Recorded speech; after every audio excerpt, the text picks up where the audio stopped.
He didn't use a scope. He didn't make noise. And most of the time, no one even saw him.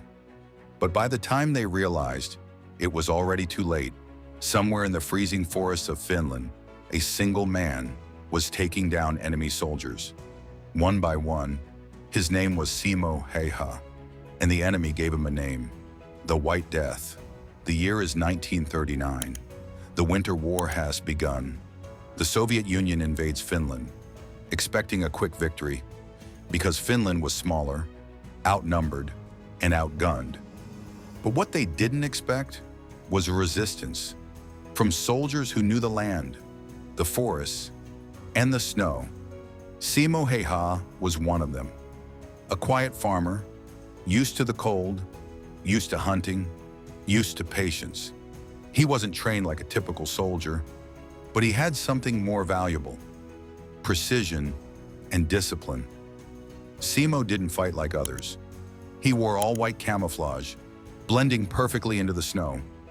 He packed snow in front of his rifle to hide the muzzle flash, and he kept snow in his mouth, so his breath wouldn't give away his position. He didn't use a scope, because scopes could reflect light and expose him. Instead, he used simple iron sights and trusted his aim. Day after day, he waited, motionless, in freezing temperatures, sometimes below -40 degrees, watching, waiting. And when the moment came, one shot, one kill. By the end of the war, he had over 500 confirmed kills, making him the deadliest sniper in history. The Soviet army knew about him. They tried everything, sending counter snipers, bombarding entire areas, just to eliminate one man. But they couldn't find him, because he was never in the same place twice, always hidden, always patient, always watching. Then one day in March 1940, his luck ran out.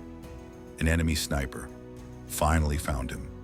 A bullet struck his face, shattering his jaw. He collapsed into the snow, unconscious. He was taken away, barely alive, his face severely damaged. Doctors weren't sure if he would survive. And then, something unexpected happened. On the very day, he regained consciousness.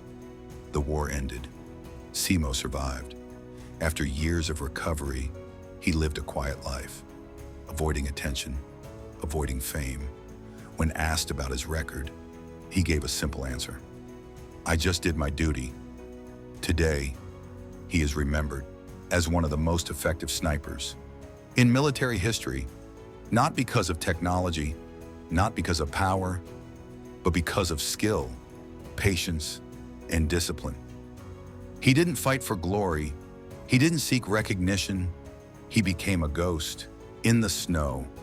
And by the time the enemy feared him, they had already given him a name: the White Death.